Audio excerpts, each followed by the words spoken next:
सपने वो नहीं होते जो सोते हुए देखे जाते हैं, बल्कि सपने तो वो होते हैं जो हमें सोने ही नहीं देते। ये एक ऐसी लाइन है दोस्तों जिससे बहुत ही ज़्यादा प्रेरणा मिलती है, क्योंकि वास्तव में हम अपने टारगेट अचीव करने के लिए जो सपने देखते हैं ना, हम जब इन्हें पूरा करने की कोशिश करते हैं तो बिल्कुल नींद नहीं आती हमें, और एक दिन जब हम इनको प्राप्त कर लेते हैं तब जाके बिल्कुल निश्चिंत होकर सोते हैं। चलिए शुरू करते हैं अपना आज का करंट अफेयर।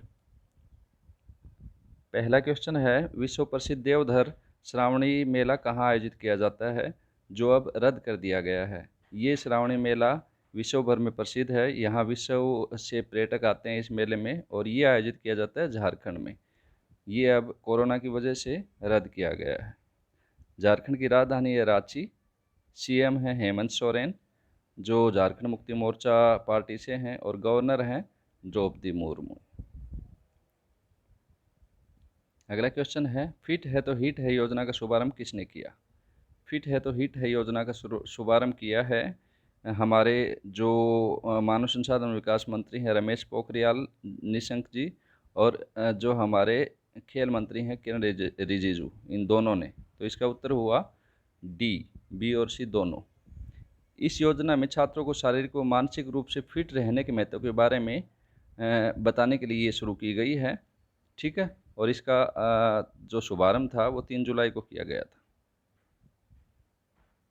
अगला क्वेश्चन है, हाल ही में NHAI का अध्यक्ष किसे नियुक्त किया गया है। NHAI, ये तो टर्म है NHAI, national highway authority of India. ठीक है, जितना भी परिवहन के जितने रोड बनाते हैं, जितने हमारी नेशनल हाईवे बनते हैं, उन सब का जो रख रखाव है, प्रबंधन है, ये NHAI करती है। ठीक है दोस्तों, तो इसका अध्यक्ष फिलहाल नियुक्त किया गया है सुखबीर सिंह संधू को। ठीक है, तो बात हुई है NHAI की।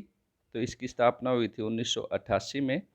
ठीक है, और इसका मुख्यालय है नई दिल्ली में।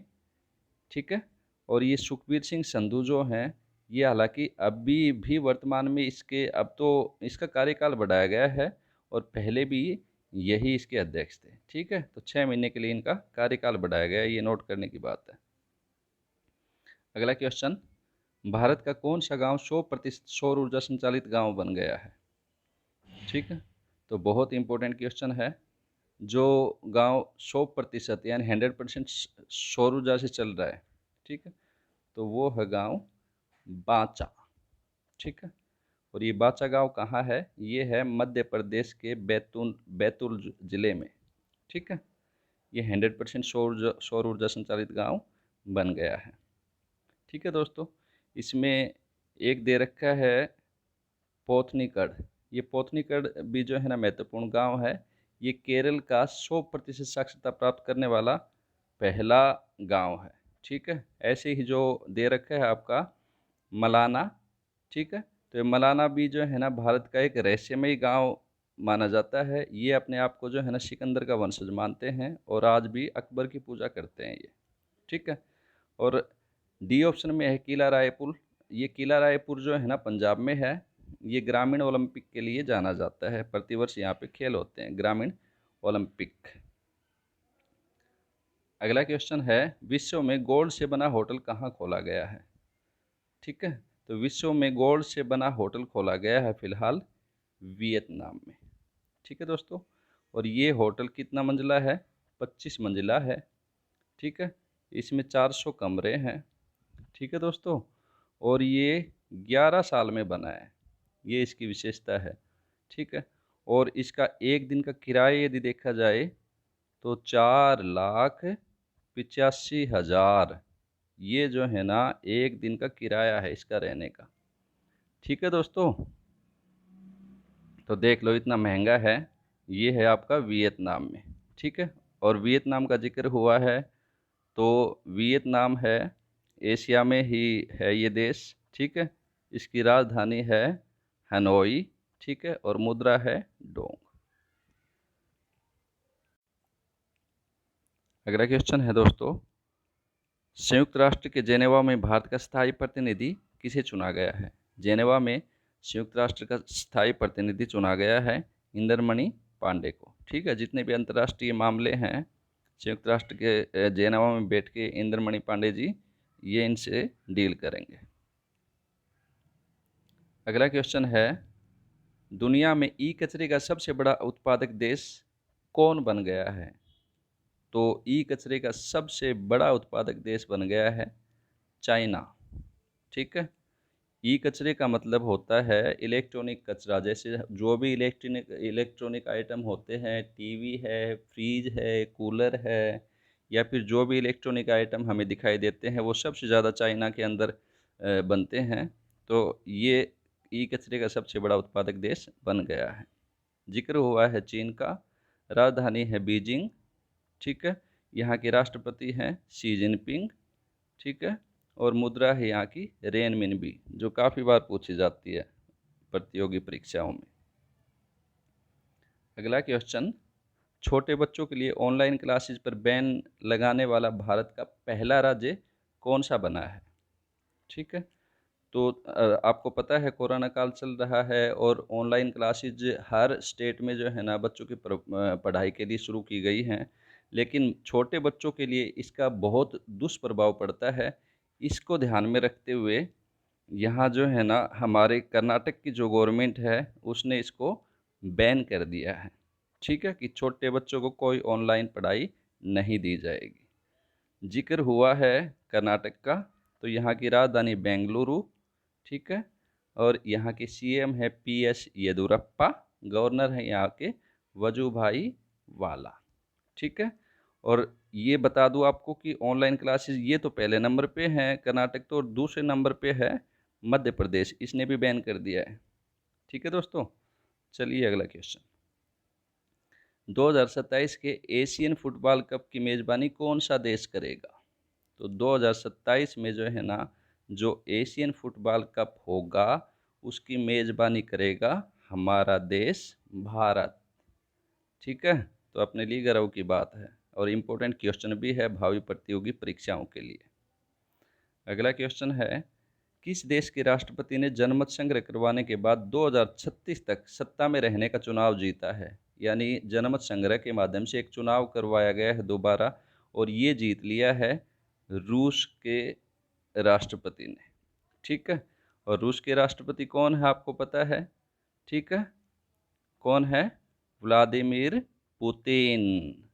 ठीक है, ये 2036 तक अब यहाँ के राष्ट्रपति रह सकेंगे। जिक्र हुआ है रूस का, यहाँ की राजधानी है मॉस्को और यहाँ की मुद्रा है रूबल। राजधानी और मुद्रा के क्वेश्चन बहुत पूछे जाते हैं कंपटीशन एग्जाम में। चलिए नेक्स्ट क्वेश्चन, अंतर्राष्ट्रीय सहकारिता दिवस कब मनाया गया है? तो अंतर्राष्ट्रीय सहकारिता दिवस मनाया गया है अभी हाल ही में। ठीक है, और वो आपका दिवस है 4 जुलाई। ठीक है, 4 जुलाई को मनाया गया है अंतर्राष्ट्रीय सहकारिता दिवस। सहकारिता दिवस मीन्स सहकारिता के महत्व के बारे में संयुक्त राष्ट्र संघ के द्वारा मनाया जाता है ये, तो सहकारिता को बढ़ावा देने के लिए, इसका महत्व बताने के लिए। ठीक है, जिक्र हुआ है संयुक्त राष्ट्र संघ का। ठीक है, तो संयुक्त राष्ट्र संघ की स्थापना हुई थी 24 अक्टूबर 1945 को। इसके सदस्य देश की संख्या है 193। ठीक है, और 24 अक्टूबर को ही जो है ना आपका संयुक्त राष्ट्र दिवस मनाया जाता है। बहुत इंपॉर्टेंट क्वेश्चन है ये भी। ठीक है, और यहाँ संयुक्त राष्ट्र का हेडक्वार्टर है न्यूयॉर्क में और इसके वर्तमान अध्यक्ष हैं एंटोनियो गुटेरस। ठीक है दोस्तों, अगला क्वेश्चन है, विश्व का तीसरा सबसे बड़ा क्रिकेट स्टेडियम कहाँ बनाने की घोषणा की गई है? तो विश्व का तीसरे नंबर का सबसे बड़ा स्टेडियम, ठीक है, ये मनाया जाएगा जयपुर, यानी अपने यहाँ हिंदुस्तान के अंदर बनाया जाएगा जयपुर में, इसकी घोषणा की गई है। ठीक है दोस्तों, और पहले नंबर पे जो है ना हमारा जो स्टेडियम है वो क्रिकेट स्टेडियम है मोटेरा गुजरात में। ठीक है, जिसका नाम बदल कर अब कर दिया गया है सरदार वल्लभ भाई पटेल स्टेडियम। ठीक है, चलिए अगला क्वेश्चन है, केरल सरकार ने कोरोना से नौकरी गंवाने वाले युवाओं के लिए कौन सी योजना का शुभारंभ किया है? तो केरल सरकार ने कोरोना से नौकरी गंवाने वाले युवाओं के लिए ड्रीम केरल योजना का शुभारंभ किया है। ठीक है, यानी वो युवा जो विदेशों में नौकरी करते थे लेकिन कोरोना की वजह से उन्हें अपनी नौकरी गंवानी पड़ी है, उनके लिए ये योजना शुरू करी है केरल सरकार ने। ठीक है, जिक्र हुआ है केरल का। यहाँ की राजधानी है तिरुवनंतपुरम, सीएम है पी विजयन, गवर्नर है आरिफ मोहम्मद। ठीक है, और यहाँ दो क्वेश्चन इंपॉर्टेंट हो जाते हैं कंपटीशन के एग्ज़ाम की दृष्टि से। एक तो यहाँ यानी शांत घाटी इंडिया में कहाँ है, तो केरल में। ठीक है, और एक यहाँ का राष्ट्रीय उद्यान है। ठीक है, पेरियार वन्यजीव अभ्यारण्य। ठीक है, दोनों बहुत इंपॉर्टेंट हैं। अगला क्वेश्चन है, भारत की किस साइकिल कंपनी ने चीन के साथ 900 करोड़ रुपए का व्यापार रद्द करने की घोषणा की है? तो दोस्तों, चीन के साथ क्योंकि वैसे भी हमारा तनाव चल रहा है और सरकार ने भी काफ़ी बैन लगाए हैं, इसी प्रकार से इसका सहयोग ना करने की दृष्टि से, चीन का सहयोग ना करे इसकी दृष्टि से, यानी उसके लिए यहाँ हमारी जो हीरो साइकिल है उसने अपना व्यापार रद्द कर दिया है। ठीक है, और अब इसने अपना भावी जो प्लांट है ना वो जर्मनी में बनाने की योजना, जर्मनी में लगाने की योजना बनाई है।